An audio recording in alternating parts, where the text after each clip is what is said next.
नमस्कार दोस्तों। 2027 में विधानसभा का चुनाव होना है उत्तर प्रदेश में। उत्तर प्रदेश में विधानसभा चुनाव को लेकर सभी राजनीतिक पार्टियों ने अपनी अपनी तैयारियां अभी से ही शुरू कर दी। आज उसी के संक्षेप में कुछ ताज़ा ओपिनियन सर्वे आप लोगों के समक्ष रखने वाले हैं। कुछ प्रमुख मंडलों का जो सर्वे निकल कर आया हुआ है, उससे ये आंकड़ा मालूम हो रहा है कि किसकी सरकार 2027 में बनने वाली है। 2027 में अगला मुख्यमंत्री कौन बनेगा, यहीं से आज क्लियर हो जाएगा 90%। बाकी 10% तो वोट होने के बाद ही, जब अकाउंटिंग होती है तभी मालूम होता है।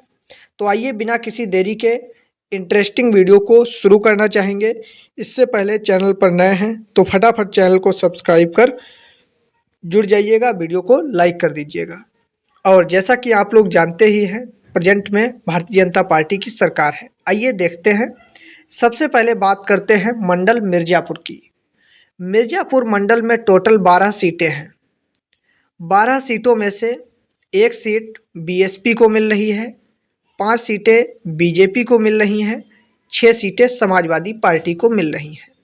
यहाँ पर भारतीय जनता पार्टी समाजवादी पार्टी के बीच में कांटे की टक्कर दिखाई जा रही है, जबकि अदर का खाता यहाँ पर नहीं खुला है।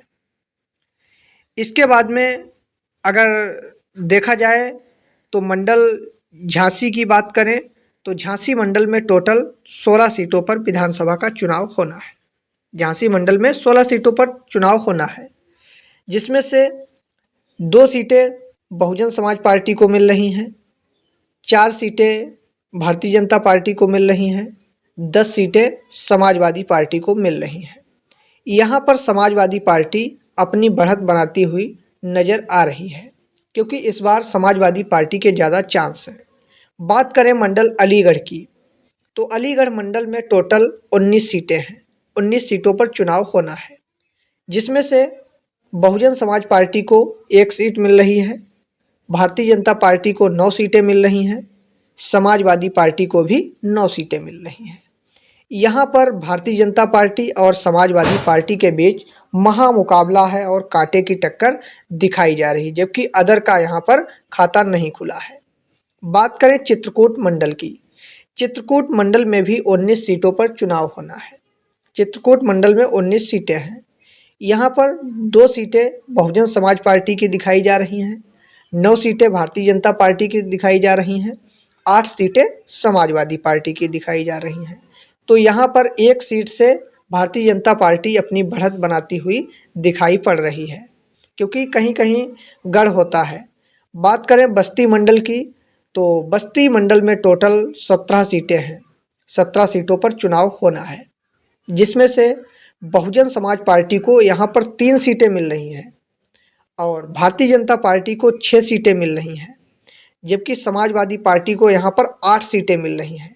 इस बार समाजवादी पार्टी ज़्यादा टक्कर में बीजेपी समाजवादी पार्टी की टक्कर में दिखाई पड़ रही है, क्योंकि इस बार काफ़ी कांटे की टक्कर दिखाई पड़ रही है। बात करें आजमगढ़ मंडल की, तो आजमगढ़ मंडल में टोटल 23 सीटें हैं। 23 सीटों पर चुनाव होना है, जिसमें से बहुजन समाज पार्टी को 4 सीटें मिल रही हैं, भारतीय जनता पार्टी को 10 सीटें मिल रही हैं, समाजवादी पार्टी को 9 सीटें मिल रही हैं। यहाँ पर भारतीय जनता पार्टी आगे निकलते हुई नज़र आ रही है। यहाँ पर समाजवादी पार्टी ने भी खूब टक्कर में लिया है। बात करें मंडल प्रयागराज की, तो प्रयागराज मंडल में टोटल 27 सीटें हैं। 27 सीटों पर चुनाव होना है, जिनमें से बहुजन समाज पार्टी को 4 सीटें मिल रही हैं, भारतीय जनता पार्टी को 10 सीटें मिल रही हैं और समाजवादी पार्टी को 13 सीटें मिल रही हैं। यहाँ पर समाजवादी पार्टी आगे निकलती हुई अपना परचम लहराती हुई दिखाई पड़ रही है, जबकि अदर का खाता नहीं खुल रहा है। तो यहाँ पर समाजवादी पार्टी आगे निकलती हुई नज़र आ रही है दोस्तों। और बात करें इसके बाद में अगर अदर मंडल्स की, तो अदर मंडल्स का भी जल्द ही सर्वे आप लोगों के समक्ष हम रखने का प्रयास करेंगे। आज के इस वीडियो में हमने टोटल 7 मंडल का सर्वे दिखाया। बाकी अपनी राय कमेंट में बताइएगा। तब तक के लिए जय हिंद।